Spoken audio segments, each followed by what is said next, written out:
I had no idea that tonight would be the night everything changed. When I found out about my husband's secret dinner, my first instinct was to brush it off. Maybe it was just business, right? But something didn't sit right. I overheard whispers that hinted at more than just a casual meeting. It was her, the woman he had been spending far too much time with. I couldn't just sit back. So, I hatched a plan. With her husband by my side, I'd crash the dinner and turn their little rendezvous into a night they'd never forget. They didn't know who they were messing with, but they were soon going to find out. Hit the subscribe button below and stay glued. You're about to find out what happens when a woman's love is tampered with. I first noticed the invitation on the kitchen counter. It was a pristine, cream-colored envelope, the kind that only appears when someone's trying to be discreet. My husband, Ethan, had left it there in plain sight, and for a moment, I thought it might be an invitation to a work event or a charity gala. But then I saw the name printed on the front, and the blood in my veins turned cold. Jennifer Hawkins. I didn't know the name immediately, but something about it triggered a memory I couldn't quite place. Ethan was always busy with work, too busy for me to question every detail of his day. But Jennifer? The name bounced around in my mind like a forgotten tune until it hit me like a slap across the face. Jennifer Hawkins was a woman he'd started working with just a few months ago. Beautiful, driven, with an aura that screamed success. I'd met her once, briefly, at a company event. She had a smile that seemed too polished and eyes that held a bit too much confidence for my liking. But I had pushed it aside. I trusted Ethan. He wouldn't be the type to stray, I convinced myself. Yet, here I was, staring at an invitation to a private dinner from someone I barely knew, a woman who I never thought would have a reason to invite him without me. My heart started to race, but I forced myself to breathe. I had to find out more. There was no way in hell I was going to let this slide. I could feel the cold knot of suspicion tightening in my stomach as I picked up the envelope. I knew I couldn't just ask Ethan about it. Not yet. No, I needed to figure out what was really going on. My mind raced as I thought of a way to confront him without giving away my unease. But as I stood there, frozen in place, an idea began to form. The invitation said private dinner, but what it didn't mention was the location. That was the first thing I had to know. I couldn't just show up unannounced. That would look suspicious. I needed to find out where this dinner would take place, and I needed to do it without him realizing what I was up to. I wasn't about to let him pull this over my eyes without a fight. A few hours later, after pretending everything was perfectly normal, I managed to find the courage to ask Ethan. "Are you going out tonight?" I said casually, leaning against the kitchen island, trying to keep my voice steady. Ethan looked up from his phone, his brow furrowed. "Yeah, I have that dinner with Jennifer. You know, the one I told you about last week." I tried to keep my expression neutral. "I don't remember you mentioning it." He shrugged, unfazed. "It's just a small thing. A few colleagues, some clients. Nothing big." "Ah," I said, trying to mask the sudden sharpness in my voice. "Well, I hope you have a good time." Ethan smiled and nodded, oblivious to the storm brewing in my chest. He went on to talk about his plans for the evening, and as he did, my mind was already elsewhere. How could he be so casual about it? Why was he acting like this dinner was just another routine event, when every fiber of my being told me it wasn't? When he left the house later that night, I felt the weight of silence pressing in on me. I couldn't just sit here, pretending like everything was fine. If I was going to find out the truth, I had to act fast. I didn't have to think twice. I knew exactly who I needed to call. Mark was a friend of mine, someone who had helped me through rough times in the past. He was smart, resourceful, and most importantly, a man who knew how to get things done. It took less than 5 minutes to bring him up to speed. I need you to find out where Jennifer's dinner is tonight, I said, my voice shaking slightly despite myself. I need to know where they're meeting. Got it, Mark replied, without hesitation. I'll find it for you. It didn't take long for Mark to track down the location.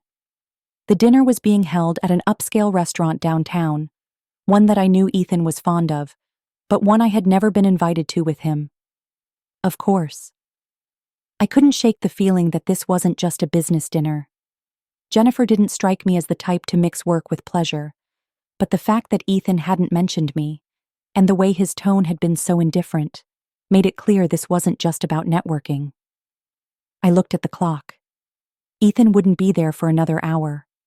It was the perfect time for me to make my move. But this wasn't going to be a one-woman show. I had a plan, and it involved more than just showing up unannounced.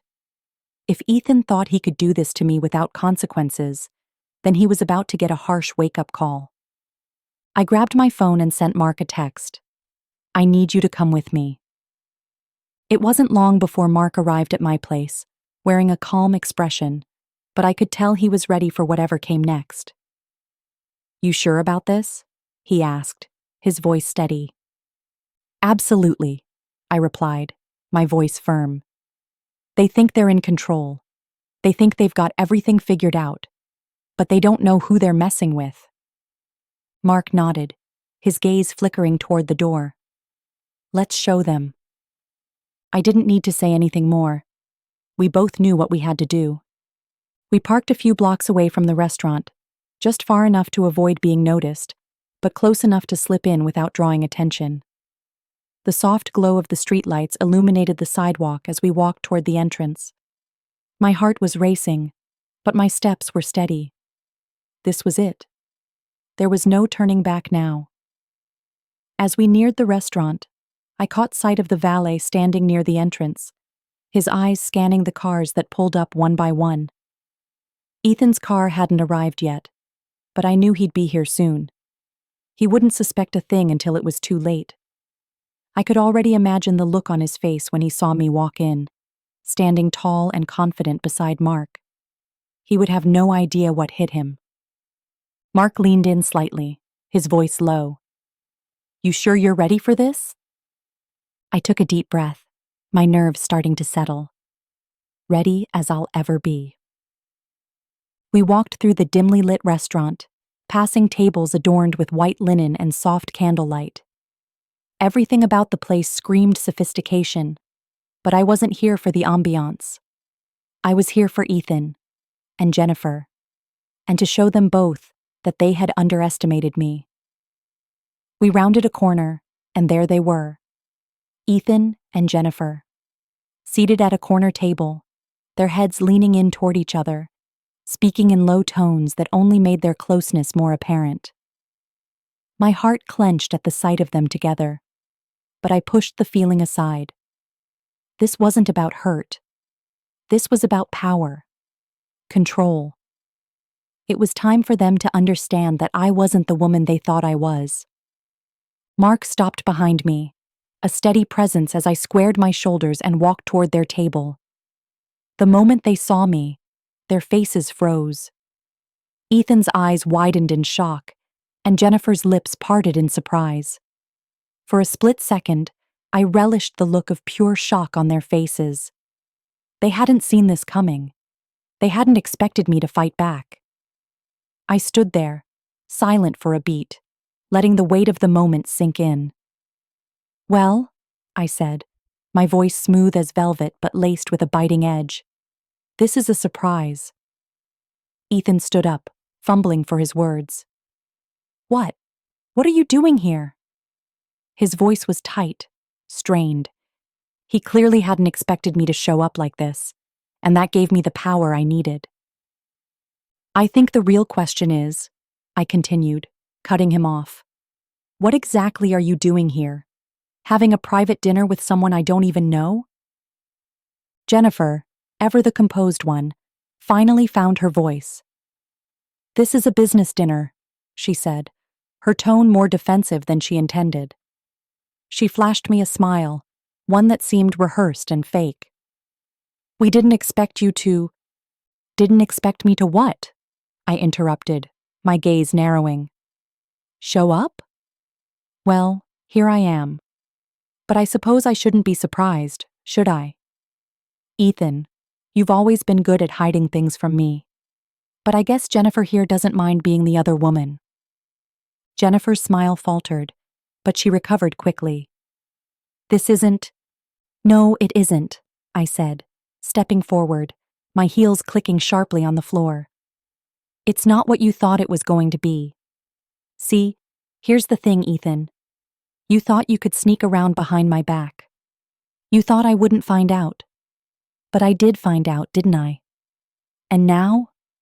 Now, you're going to regret everything. Mark stood by my side, his eyes cold and calculating, watching the scene unfold. Jennifer, still sitting, was staring at me like she was trying to figure out if I was a threat or not. Ethan, however, couldn't hide the fear in his eyes. He hadn't expected this.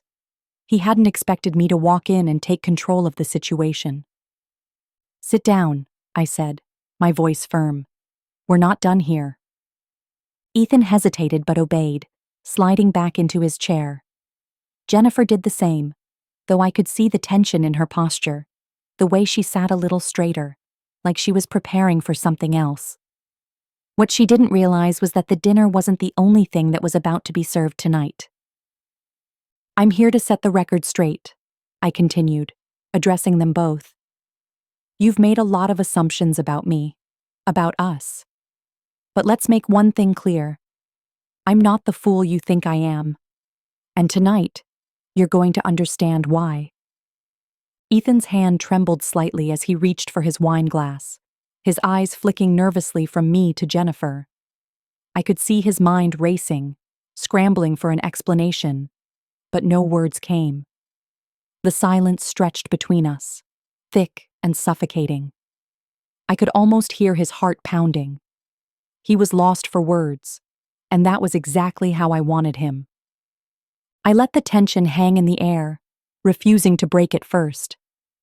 Jennifer, however, seemed less shaken. Her lips twisted into a smile, one that didn't quite reach her eyes. She was trying to hold on to control, but I could see the flicker of discomfort behind the mask. She might have played the game well, but tonight, the game had changed. Ethan, I said, my voice smooth, like velvet over steel. You're not even going to try to explain yourself? No attempt to make this less awkward? Jennifer's fingers tightened around her glass, but she didn't speak. Instead, she glanced at Ethan, as if seeking some kind of permission. But he remained silent, his jaw clenched, unwilling or unable to speak. The silence was eating him alive, and I reveled in it. I took a step closer to the table, leaning in just enough so they could both feel the weight of my presence.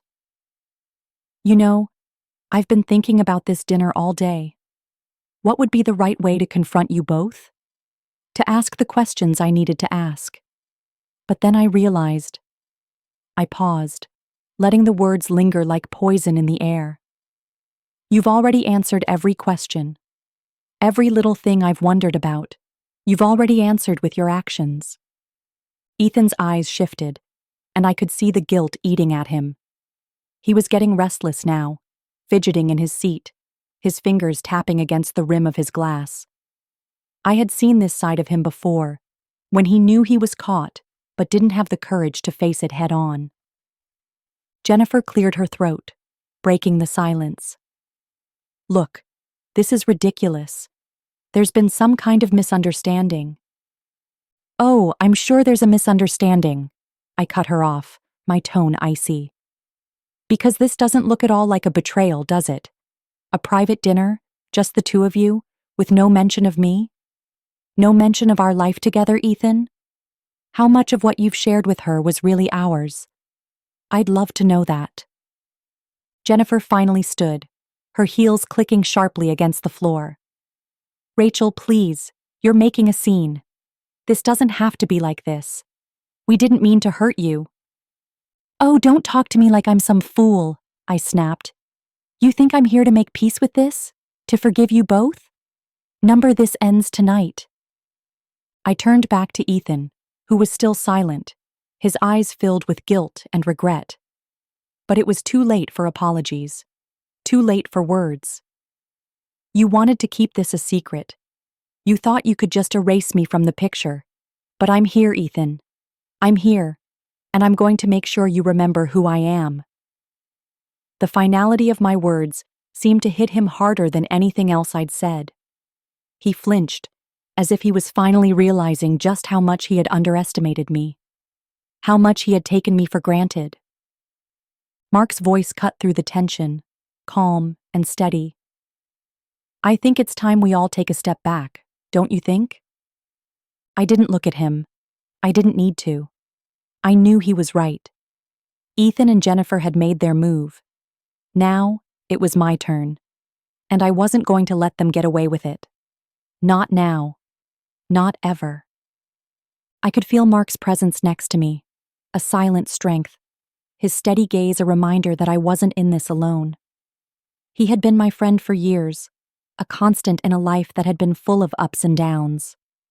But this was something else. I had never felt so determined, so willing to strip away every illusion Ethan had built around me. He thought he could pull the wool over my eyes, that I was just some naive woman waiting for him to make things right. But the truth was, he hadn't just lied to me, he had lied to himself. Ethan, I don't think you realize what you've done, I said, my voice steady, but the anger simmering beneath the surface. It's not just about this dinner, this business meeting you've been having with Jennifer behind my back.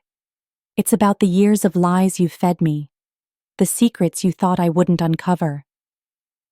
Jennifer opened her mouth to speak, but I held up a hand, silencing her before she could get a word out. This wasn't her fight. This was between Ethan and me. She had already made her position clear. Now, it was time for him to realize the mess he had created. Do you know how many nights I've spent wondering why you were distant, why you were cold? How many times I tried to ignore the signs, telling myself that you were just stressed, that work was demanding too much of your time? I took a slow step toward him, watching as his eyes darted to the table, unable to meet my gaze. I should have trusted my instincts. I should have known better than to let you talk your way out of everything. The room felt charged, like a live wire about to snap. Jennifer stood there, her fingers nervously. There was a long silence, the kind that felt suffocating. Ethan shifted in his chair again, his fingers clenched tightly around the edge of the table. He was sweating now, beads of moisture forming on his forehead. It didn't take much to break him, and that's exactly what I had intended to do. Mark spoke up then, his voice calm but cutting. You should have thought about your marriage before you started sneaking around behind Rachel's back, Ethan. This isn't just a mistake, it's a pattern. And you've made it clear that you think Rachel isn't strong enough to handle the truth. Well, look around. She's stronger than you've ever given her credit for. I didn't need to say anything else. The words had been said. For a moment, I almost felt sorry for them. Almost. But then I remembered the years of lies, the secrets he'd kept from me, the way he had made me feel small, insignificant. That small bit of sympathy faded away quickly, replaced by the certainty that this was exactly what he deserved. I'm done here, I said finally, my voice steady. I turned to Mark, who nodded silently, understanding exactly what I needed. We didn't need to stay any longer. Ethan had made his bed, and now it was time for him to lie in it. With one last look at them, I turned and walked toward the door, Mark at my side. As we left the restaurant, the cool night air felt like a breath of fresh air. The weight that had been pressing down on me for so long was finally gone. And though I couldn't predict what would happen next, I knew one thing for sure. Ethan had just made the biggest mistake of his life. The drive home was a blur. My hands gripped the steering wheel, knuckles white, my mind racing through the events of the evening. The confrontation had gone better than I expected. Ethan's face had been a picture of guilt and regret, and Jennifer had barely spoken, too stunned by the truth to do anything but watch me take control. I should have felt victorious, empowered. But all I could focus on was the quiet rage simmering beneath my skin, the sharp pang of betrayal that refused to loosen its grip. Mark didn't say a word the entire drive, but his presence beside me was reassuring. I could feel his eyes on me occasionally, a silent understanding passing between us. When we pulled into my driveway, I took a moment before cutting the engine. The house was dark, and it felt like a tomb, cold and distant. It had always been our home, mine and Ethan's, but now it seemed foreign. The walls that once echoed with laughter and love now felt suffocating, as though they were closing in on me. I stepped out of the car, my legs heavy, the weight of everything pressing down on me. Mark followed without a word, matching my stride as we walked toward the door. When I opened it, the house was silent. Ethan's car was parked in the driveway, but I knew he wasn't here. I could feel it. The silence was different now. It wasn't peaceful. It was ominous. "Do you want me to stay for a while?" Mark asked, his voice soft, a question I knew he had been wanting to ask since we left the restaurant. I hesitated, staring into the empty space in front of me. The thought of being alone in this house with the weight of the evening settling over me was almost too much to bear. But then, the realization hit. I had to face this alone. Ethan had made his choices. I couldn't keep running from the reality of what had just happened. "No," I said, my voice steady, though I could feel the cracks beneath the surface. "I need to be alone. Thank you, Mark, for everything." He gave me a nod, his eyes understanding. "You don't have to do this by yourself, Rachel. You know that, right?"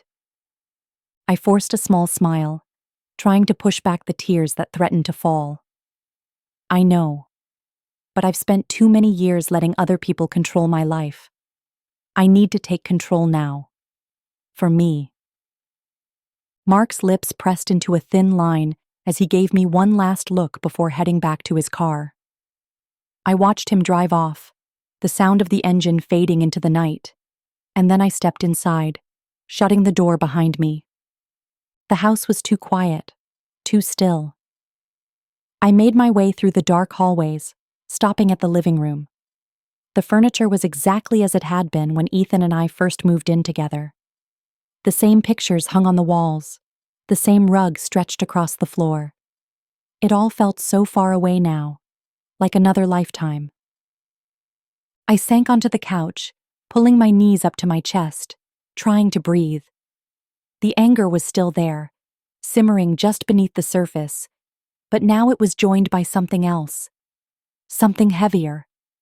A deep ache in my chest, a feeling of emptiness I couldn't shake. The man I had loved, the man I had built a life with, had betrayed me in the worst way possible. And now, I was left here, alone, trying to piece together the shattered remnants of my life. My phone buzzed on the coffee table, breaking through the silence. I reached for it, my heart skipping a beat when I saw Ethan's name flashing on the screen. I hesitated for a moment, my finger hovering over the screen. Part of me wanted to ignore it, to shut him out completely. But the other part, the part that was still clinging to the hope that things could be fixed, needed to hear his voice. I swiped the screen and pressed the phone to my ear. His voice was shaky, hesitant, as if he wasn't sure how to begin. "Rachel," he said, his voice breaking slightly. "I'm sorry. I don't know how to explain it. But what happened tonight, what I did, I regret it. I swear I do. Please, just let me explain." I felt the anger flare up again, the bitterness rising in my throat. The words I had been holding back all evening came rushing to the surface. "You regret it?" I said, my voice low but edged with disbelief. Ethan, it's too late for regrets. You had your chance. You had years of chances, and now you want to apologize? Do you really think that's going to fix anything? There was a long pause on the other end, and for a brief moment, I thought he might hang up. But then, he spoke again, his voice quieter, more measured. I know I messed up. I know I hurt you. But I need you to understand. It wasn't about her. It wasn't about us either.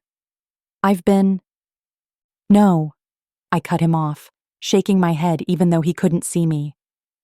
Don't try to explain it away, Ethan. I'm not going to let you do that. What you did, what you've been doing behind my back, it's not just a mistake. It's a betrayal. And I'm done. I'm done with you. I hung up the phone before he could respond, the finality of the gesture ringing in my ears. I knew I wasn't ready to walk away completely. Not yet. But in that moment, I knew I couldn't keep pretending that everything would magically go back to the way it was. The weight of it all settled back into my chest, heavier than before. But now, I was ready. I was ready to face whatever came next, even if that meant starting over from scratch. Because for the first time in years, I felt something I hadn't in a long time. Power. Control. And it was mine to keep. The next morning felt like the aftermath of a storm. The air was thick with the silence left behind by everything that had unfolded the night before. Ethan had called again, but I didn't pick up. I couldn't. I wasn't ready to hear any more apologies or excuses. I wasn't ready to listen to his voice, so filled with regret, so full of empty promises. I had heard it all before. Now, I had to focus on moving forward. Mark arrived right on time, and I let him in without saying a word. He could read me better than anyone, and as soon as I closed the door behind him, he didn't need to ask how I was feeling.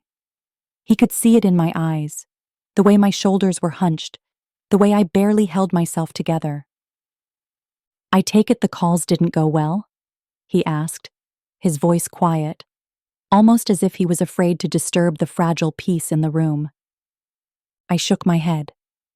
Number. He's sorry. So sorry.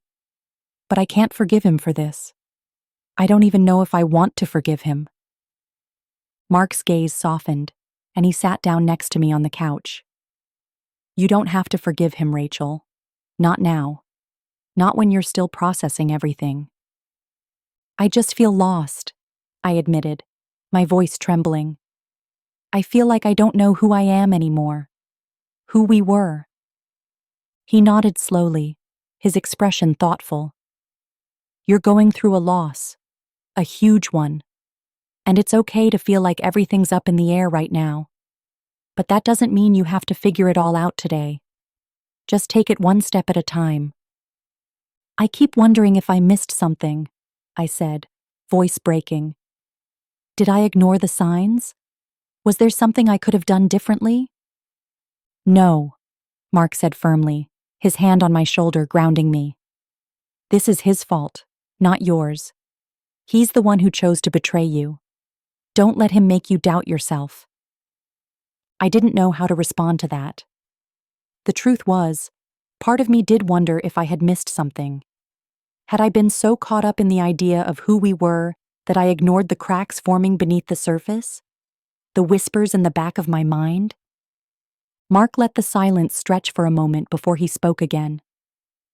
Rachel, you're stronger than you give yourself credit for, and you don't have to carry this burden alone.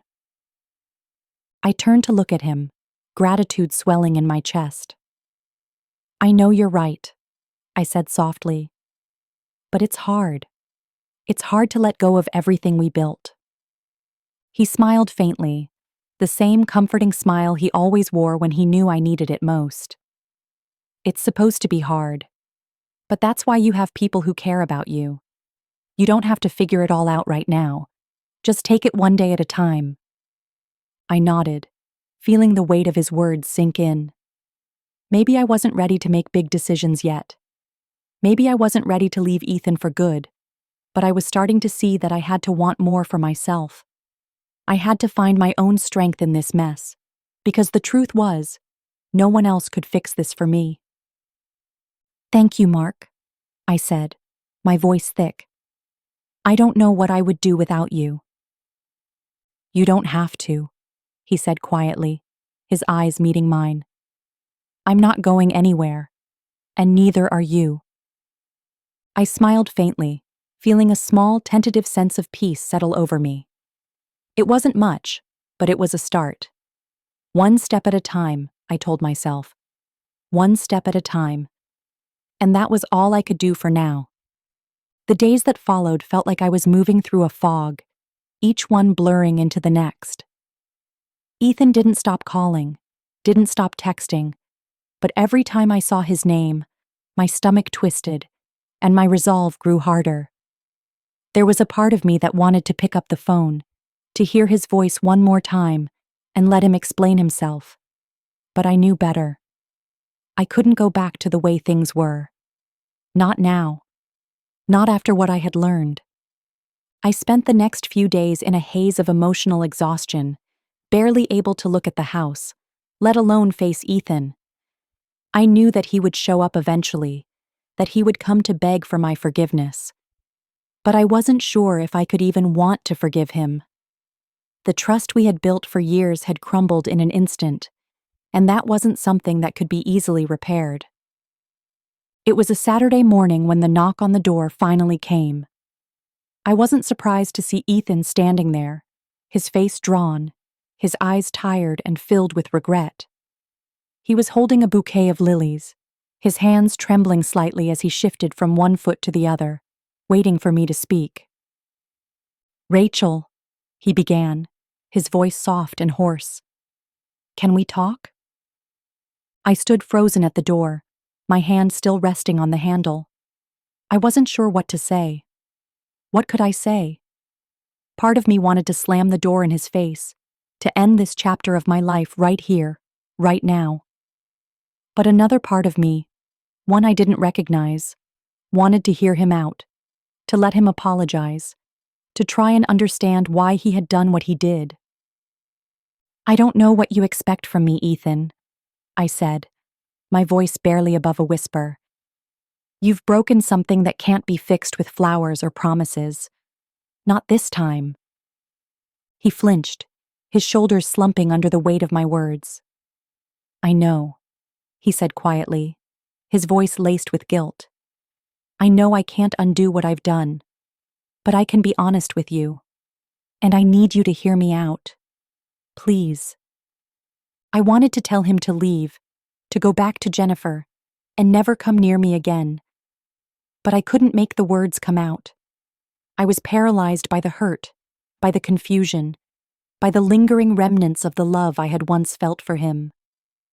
"I've made a mess of everything," Ethan continued, his eyes searching mine, pleading for some sign of understanding. "I wasn't thinking. I got caught up in something. I don't even know what, honestly. But I've hurt you, Rachel, and I can't stand it." I felt a bitter laugh rise in my throat. Caught up in something? I couldn't believe the words coming out of his mouth. It sounded so simple, so insincere. The weight of his actions couldn't be reduced to a vague something. This wasn't just a mistake. This was a betrayal. "I don't know if I can forgive you for this, Ethan," I said, my voice thick with emotion. "I don't know if I want to. You've been lying to me for months. And all for what? For her? For a few moments of whatever it was you thought you were missing." Ethan's face darkened at the mention of Jennifer's name, and for the first time since he'd stood at my door, I saw a flicker of something else. Anger, perhaps, or guilt. He looked away, running a hand through his hair, before meeting my eyes again. "It wasn't about her," he said, his voice low and strained. "It was about me. About... I don't know. I lost myself, Rachel. And I'm not proud of it. I don't expect you to understand, But I need you to know it wasn't about her. It was about me, my mistakes, my inability to be the man I said I was for you. I swallowed hard, trying to process his words, trying to make sense of the tangled mess of emotions inside me. Part of me wanted to believe him, to see that he truly regretted what he had done. But another part of me was screaming to run, to escape before he had a chance to hurt me even more. I don't know who you are anymore, Ethan, I whispered, the weight of the truth sinking in. I don't think I ever really did. I turned and stepped back inside, shutting the door softly behind me. I didn't want to hear him anymore. I didn't want to feel the pull of his guilt or the ache of the memories we had shared.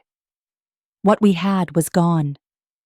And though part of me mourned it, another part of me felt a strange sense of liberation. The following days felt like I was walking through a strange version of my life, where everything looked the same, but nothing felt familiar. Ethan continued to send texts, apologies, long messages about how sorry he was, how much he regretted everything, but they only made the pit in my stomach grow deeper. I didn't respond. I couldn't. I had been pushed to the edge, and now I was standing there, looking into the void of what was left between us. Mark called every day, checking in on me, and I was grateful for his unwavering support. He was the one person who didn't expect me to explain myself. He just let me feel what I needed to feel. But I could sense his worry too. I wasn't sure how long I could keep up the charade of being okay when every inch of me felt broken. It was Thursday afternoon when the doorbell rang. I wasn't expecting anyone.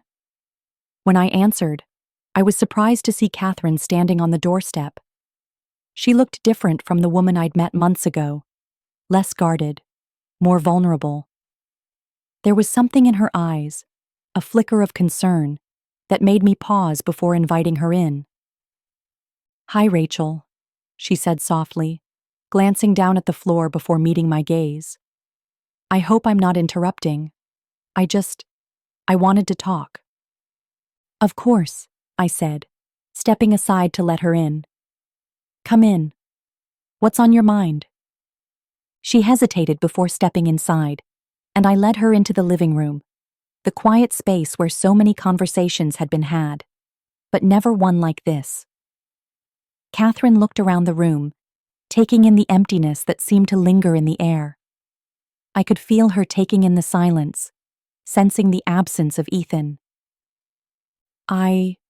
Catherine started, then stopped herself, glancing at me, unsure of how to proceed. "I'm not sure how to start, but I think you deserve to hear this." I sat down on the couch, waiting, sensing that something important was about to come out of her mouth. "Ethan and I haven't exactly been on the best terms lately," she said, her voice soft but steady. "I'm not here to make excuses for him, because he messed up. He knows it. But I need you to know, I'm sorry for what he's done to you." I blinked, caught off guard. "Sorry? You're sorry for him?" Catherine nodded, her eyes locked on mine. "Yes. I never liked how he treated you, how he treated us," she said, referring to the way he had distanced himself from his family. "I've seen how much he hurt you. And I've been angry too. I'm angry at him for betraying you, but also at myself for not seeing it sooner." I wasn't sure what to say.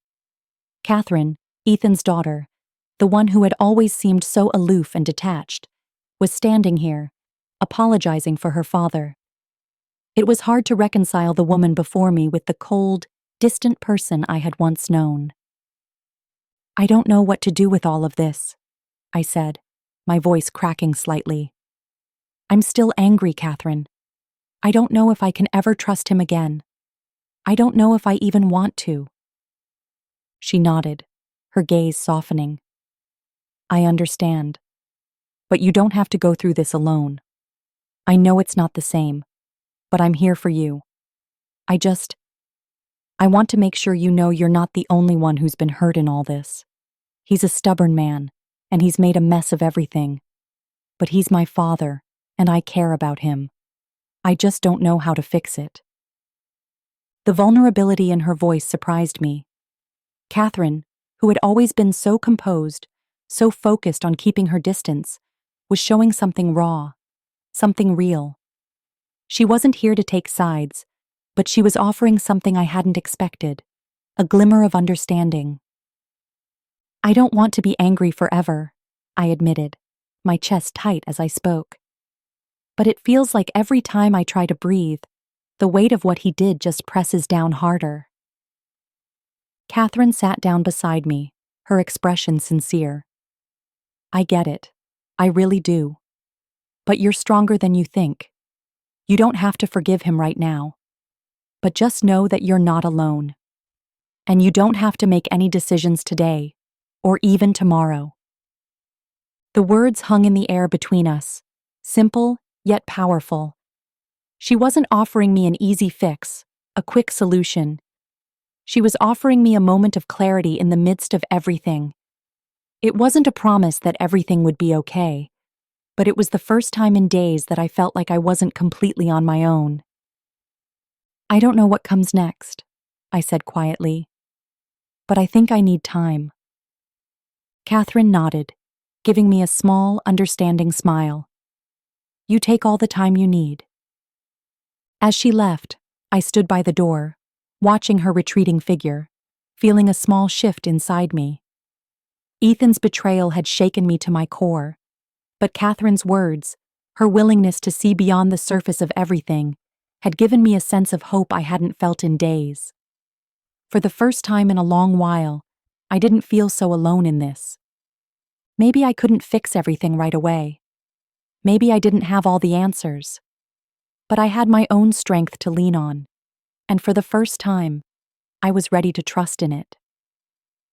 The morning after Catherine left was the first time in days that I woke up and didn't feel like a weight had settled over me. It wasn't that I was suddenly okay, or that everything was magically fixed. I hadn't heard from Ethan since that painful morning, and the silence felt like an abyss I wasn't sure how to cross. But something in me had shifted the night before. Catherine's visit, her unexpected apology, had broken through the fog. It wasn't a grand gesture, but it had reminded me of something I hadn't realized I'd forgotten. I wasn't alone in this.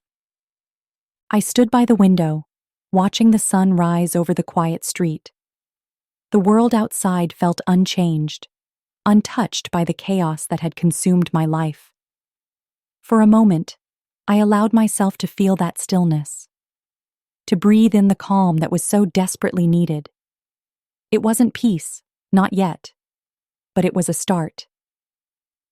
I made my coffee slowly, deliberately. The simple act of preparing something with care, of taking my time, felt grounding. When I sat down at the kitchen table, I stared at the untouched cup before me, trying to collect my thoughts. What did I need now? What came next? Part of me wanted to curl into myself, to shut the door and forget everything that had happened. But I knew I couldn't do that. Not anymore. I picked up my phone, half expecting another text from Ethan, but there was nothing. His silence was as loud as his apologies had been.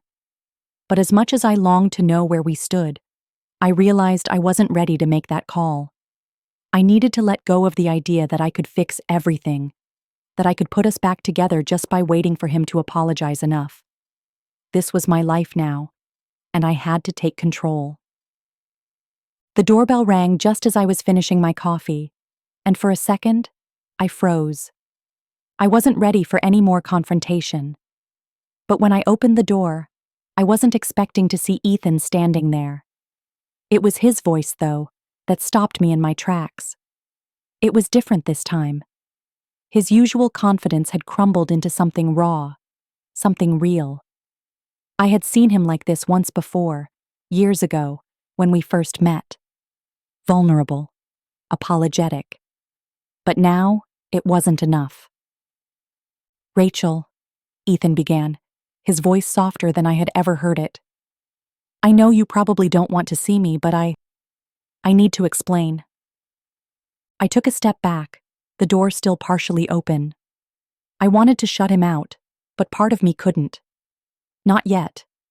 Not after everything we'd been through. Explain what? I asked, my voice steady but guarded. What is there left to explain, Ethan? What could you possibly say that would make this better? He swallowed hard, his gaze flickering between my eyes and the ground, as if he was afraid to face me. I've been an idiot, he said, his words coming out strained, desperate.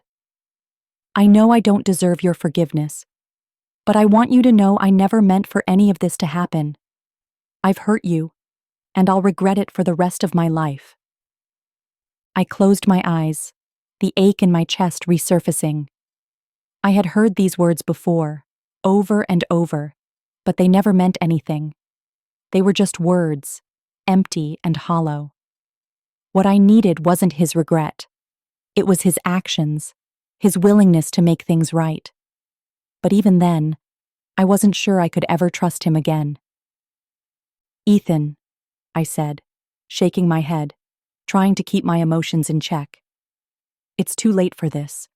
I don't need your regret. I need you to be the man I thought you were, not someone who's only sorry because he's been caught. You don't get to make this right by apologizing. Not anymore. His face fell, and for a brief moment, I saw something I hadn't expected. Real sorrow. He stepped back slightly, as if the weight of my words had physically knocked him back. I know, he whispered. I know I can't fix it, but I want to try. For what it's worth, Rachel, I am sorry. I didn't realize what I had until it was gone. The rawness of his words hit me harder than I expected, but they didn't change the truth. The truth was, the man I had built my life with had betrayed me in ways I couldn't easily overlook. I felt a wave of sadness wash over me, not just for what he had done, but for what I had lost. The man I thought I knew was gone, and what was left was someone who was asking for something I couldn't give him. I don't know what happens next, Ethan, I said quietly, my voice thick with emotion. I don't know if I can ever go back to how things were. I don't even know if I want to. He nodded slowly, his face etched with defeat. I understand. And if this is the end, I'll respect that. But I just wanted you to know that you meant everything to me. And I'll spend the rest of my life regretting what I did. He turned then, his shoulders slumped in resignation. And as he walked away, I felt a strange mixture of relief and sorrow. The closure I had been seeking wasn't going to come from him. It wasn't going to come from any of the words he said, or any apology he offered. It would come from me. It had to. I closed the door behind me, letting out the breath I had been holding. The journey wasn't over, but I was finally starting to realize that I didn't need Ethan to fix this. I could fix it myself. And that was enough for now. The days after Ethan left were filled with an almost eerie stillness. The house, which had once been filled with his presence, now seemed like a shadow of itself. I couldn't bring myself to walk into the rooms we had shared, the kitchen where we had made breakfast together, the living room where we had curled up on the couch watching movies, the bedroom that felt like a lifetime ago. Instead, I kept to the parts of the house that were still mine, the spaces that didn't hold memories of the man who had broken me. Mark had been checking in on me more than usual, and while his concern was comforting, I could see the worry etched into his face whenever we spoke. I hadn't cried, not really, not since that night. Instead, there was a heaviness in my chest, a tightness in my throat that never quite went away. I wasn't sure if it was because I was angry, hurt, or just plain exhausted. Maybe it was all of it. Maybe I was just trying to hold myself together, piece by piece. I spent a lot of time at the coffee shop down the street, trying to find some semblance of normalcy. It wasn't much, just the hum of conversation and the clink of cups, but it was enough to keep my mind from spiraling. Some days, I sat there for hours, lost in thought, staring out the window at the world moving on without me. It wasn't that I felt left behind, it was more that I couldn't quite keep up. Everyone else seemed to know where they were going, but I didn't. And that terrified me more than anything. One afternoon, I was sitting by the window, my coffee long since forgotten, when I heard a familiar voice. "Hey." I looked up, surprised to see Catherine standing there, looking almost shy in the way she shifted from foot to foot, as if she wasn't sure if she should be here. "Catherine," I said, forcing a smile. I hadn't expected to see her again so soon, but there was something about her presence that made me feel like I wasn't entirely alone. "What are you doing here?" She shrugged, her eyes darting nervously around the coffee shop before settling on me. "I thought I'd see how you were doing. I know things have been hard with Ethan, and I just wanted to check in." I studied her for a moment, surprised by her vulnerability. The woman who had once seemed so detached, so guarded, was standing here, offering me something I hadn't expected: her support. "I'm okay," I said, though it wasn't entirely true. "Just taking it one day at a time, I guess." She nodded, her eyes softening. "I get that. I know it's been a lot, and I can't pretend to understand what you're going through, but I'm here if you need someone. I don't want to make things weird or anything, but I wanted you to know that I care. About you." I wasn't sure how to respond. It was strange, hearing those words coming from her, especially after everything. But the sincerity in her voice caught me off guard. She was offering me something I hadn't expected: understanding, perhaps even friendship, and I wasn't sure if I was ready for it. I took a deep breath, feeling the weight of everything inside me. "I appreciate that, Catherine. I really do. But I'm not sure where I'm at right now. I'm not sure I'm ready to be around him." Her face softened, and for the first time, I saw a trace of something that resembled regret in her eyes. "I don't blame you, and I get it. But just so you know, I don't like what he's done either. I don't like the way he's treated you, the way he's treated all of us. And I want you to know I'm not asking you to forgive him for my sake." I swallowed, the lump in my throat thickening. I don't know if I can forgive him. Not right now. Not after everything. Catherine nodded, her gaze steady. "I'm not asking you to. But just know that whatever you need, I'm here. For what it's worth, I think you're stronger than you give yourself credit for." Her words hung in the air, settling over me like a balm, even if I wasn't entirely ready to believe them. I wasn't sure where things stood between Catherine and me. We were bound by the man we both cared about, but there was a quiet understanding in her eyes that made me think maybe, just maybe, I wasn't entirely alone in this. Maybe we both needed to find our own way through the wreckage. "I don't know what comes next," I said quietly, "but I'll figure it out. I have to." She smiled faintly.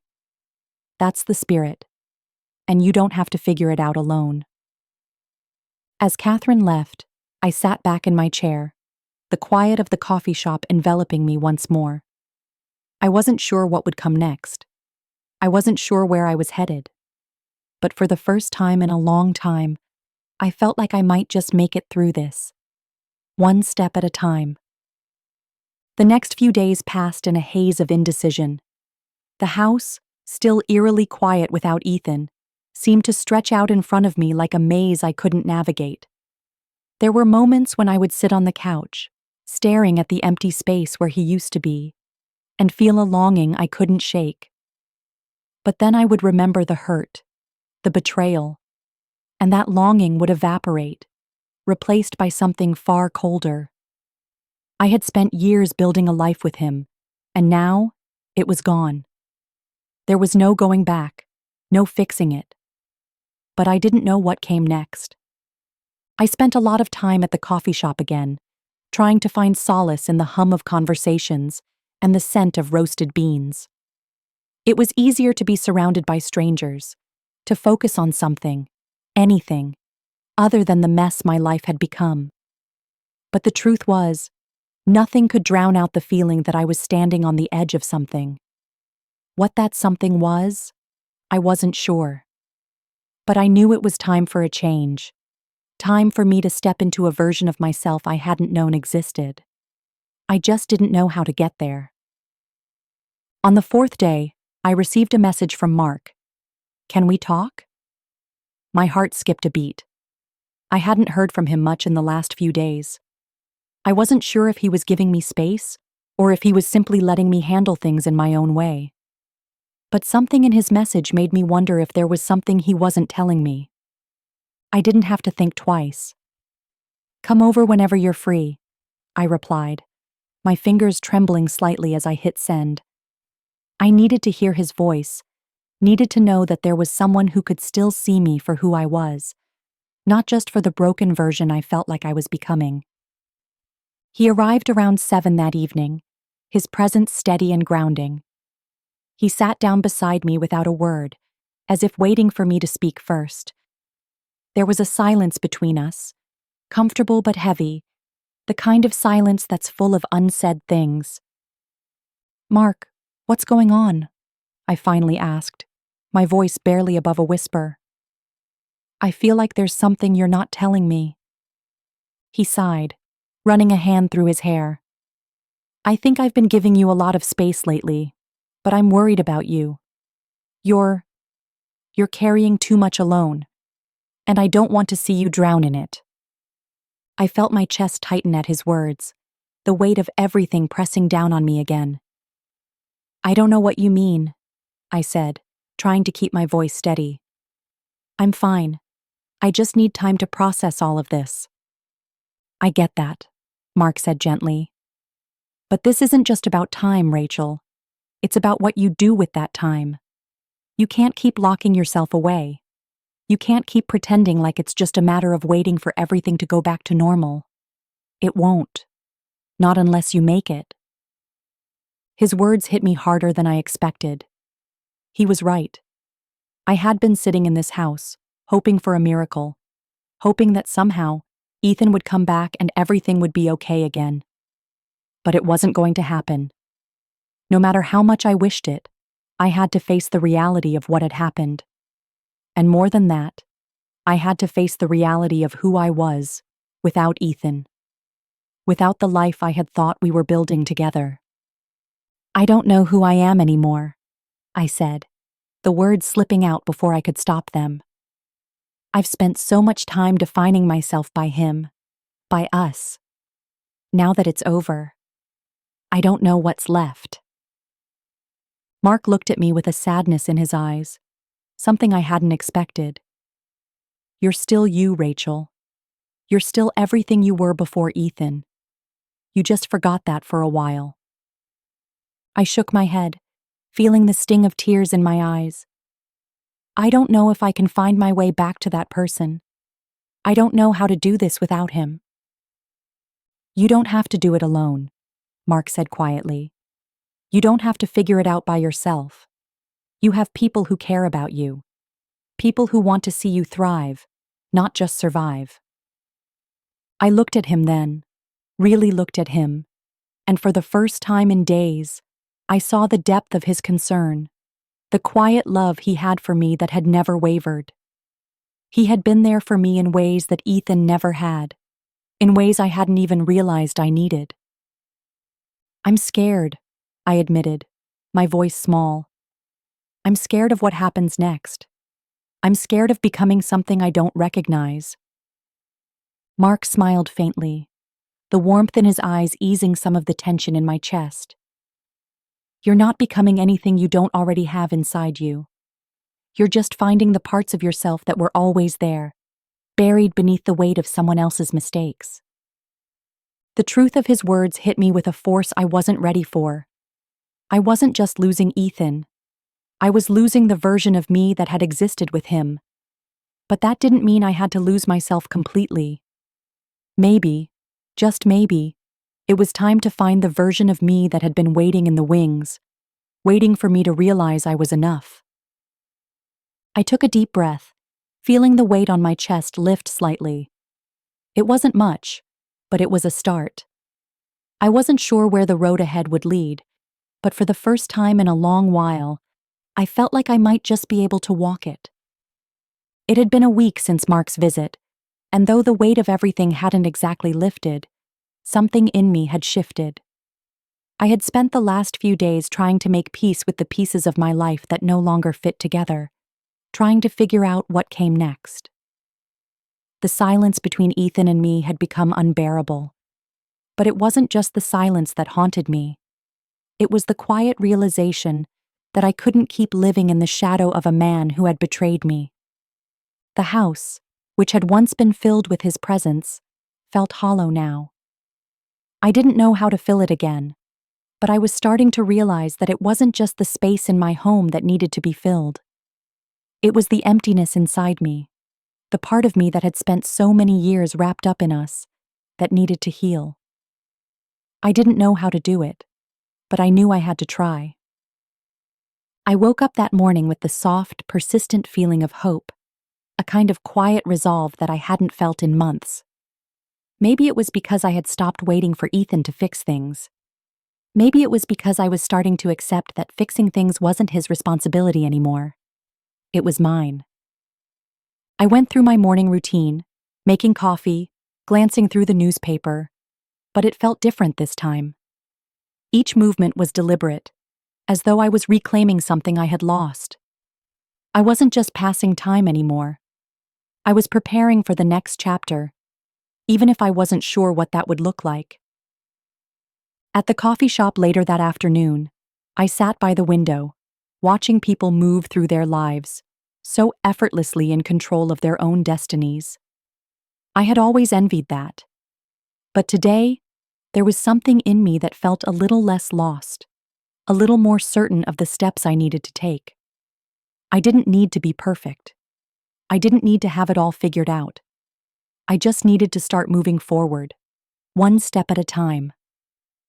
I was lost in my thoughts when my phone buzzed, the familiar message from Ethan flashing on the screen. My heart skipped in my chest, the wave of emotion that came with his name still taking me by surprise. But this time, I didn't panic. I didn't feel the usual rush of anxiety or anger. Instead, I felt detached, almost calm. "Rachel, can we talk? I need to see you. I know I've messed up, but I need you to understand that I'm still here. I'll always be here." I stared at the screen for a long time, feeling the weight of the words. Part of me wanted to drop everything and rush back to him, to hear him beg for forgiveness, to fall back into the old rhythms. But another part of me, the stronger part, knew that doing that would only make me weaker. I replied after a long pause, "I can't keep doing this, Ethan. I need time. I need space to find myself again. I'm sorry, but I can't meet with you." The response came quickly, almost too quickly. "I understand, but just know that I'm here, whenever you're ready." His words were kind, but they didn't hold the weight they once did. They felt like a faint echo of the man I had loved, the man who had broken me and left me standing in the wreckage. I had spent so much time holding on to him, thinking that he was the key to my happiness. But I was beginning to understand that I was the only one who could rebuild my life. I tucked my phone into my bag, feeling the soft weight of relief settle over me. It wasn't that I didn't care anymore. It was that I couldn't afford to let his regrets dictate my future. The rest of the afternoon passed quietly, my thoughts more settled than they had been in days. I didn't need to chase after the person I had once been with Ethan. I just needed to trust that the person I was becoming was enough. It was time to stop waiting for his permission to live my life, to stop letting his mistakes define my worth. When I returned home later that evening, the house still felt empty, but this time, it was different. It wasn't a hollow space anymore. It was a canvas, ready to be filled with whatever came next. I made a decision that night. I would start taking the steps toward rebuilding, slowly, deliberately, and with no more apologies. No more waiting for someone else to give me permission to be whole again. I was enough. And that was a truth I could hold on to. The next few days felt like a delicate balancing act, each moment teetering between the calm I had managed to find and the rush of emotions I still couldn't quite control. Ethan's presence was a ghost in the house, in my mind, in every quiet corner of the life I had built with him. But the more I allowed myself to sit with the silence, the more I realized that the emptiness wasn't as suffocating as I had once feared. There was space now, and in that space, I was starting to breathe again. It was late one evening when I received the call. It came in the middle of a quiet dinner, the hum of the city outside barely audible through the windows. I picked up my phone, already knowing who it was before I even looked at the screen. Ethan.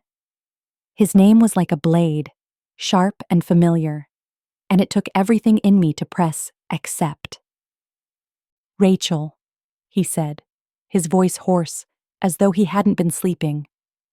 "I don't know how to start this, but I need to talk to you. I need you to understand something." I took a breath, letting the silence hang between us for a moment, and then replied, "What do you need me to understand, Ethan?" There was a long pause on the other end, as if he was trying to find the right words, the words that would somehow make everything right again. But nothing would ever make it right. Not anymore. "I've been thinking a lot," he continued, his voice breaking through my thoughts. "I'm sorry. I know I've said that before, but I need you to hear me this time. I never meant to hurt you. I thought I could fix things before it all fell apart, but I couldn't. And now, I don't know what to do." My heart clenched, and I had to force myself to stay calm, to not let his words unravel me. "Ethan," I said, my voice quiet but firm, "it's too late for apologies. You can't just undo what you've done. You can't pretend everything is okay when it's not." His voice wavered, the desperation in his words clear. I know I can't undo it. But I need you to know how much you mean to me. You always have. I never wanted to lose you." "You didn't lose me, Ethan," I replied, the hurt creeping back into my chest. "You gave me away when you chose to lie, when you chose her over me. You didn't just lose me, you made a choice, and now I have to make mine." His silence was deafening, and for a moment, I thought he might hang up, might finally accept the finality of everything. But when he spoke again, it was almost a whisper. "I'm sorry, Rachel. I am. I didn't realize what I had until I lost it. I don't expect you to forgive me, but I wanted you to know that I never wanted to hurt you." I could hear the sincerity in his voice, but I also heard the self-pity, the part of him that was still hoping for me to be the person I used to be, the person who would fix everything for him. But that person was gone, and I had to accept that. I had to believe that I wasn't the same woman who had once begged for his love, who had waited for him to finally come around. "I don't think I can be that person anymore," I said softly, my voice steady. "I'm not the woman who's willing to fix your mistakes, Ethan. I have to fix mine. I have to rebuild what I've lost, and that doesn't include you." There was a long pause, and for a moment, I almost thought he was going to argue. But instead, he sighed deeply, as if the weight of everything was finally sinking in. "I get it," he said quietly. "I understand. I wanted you to know that I'll always care about you, Rachel. I'll always be here, even if you don't want me." The words felt heavy, like an anchor pulling me back into the past. but I wasn't going back. Not for him, not for anyone. "Goodbye, Ethan," I said, my voice gentle but resolute. "I need to let go." And with that, I hung up the phone. There was no dramatic finality, no angry outburst, just the simple truth that we were both done. There was no going back, no picking up the pieces of something that had been shattered beyond repair. I sat there for a long time, the weight of the conversation settling over me. But it wasn't crushing. It was freeing, like I had finally untangled myself from something that had bound me for too long. It wasn't easy. I didn't expect it to be. But I was done. Ethan's apology didn't change anything.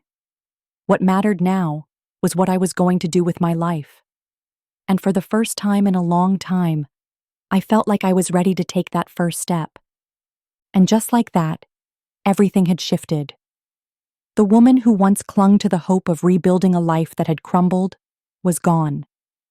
In her place stood someone stronger, someone determined to move forward.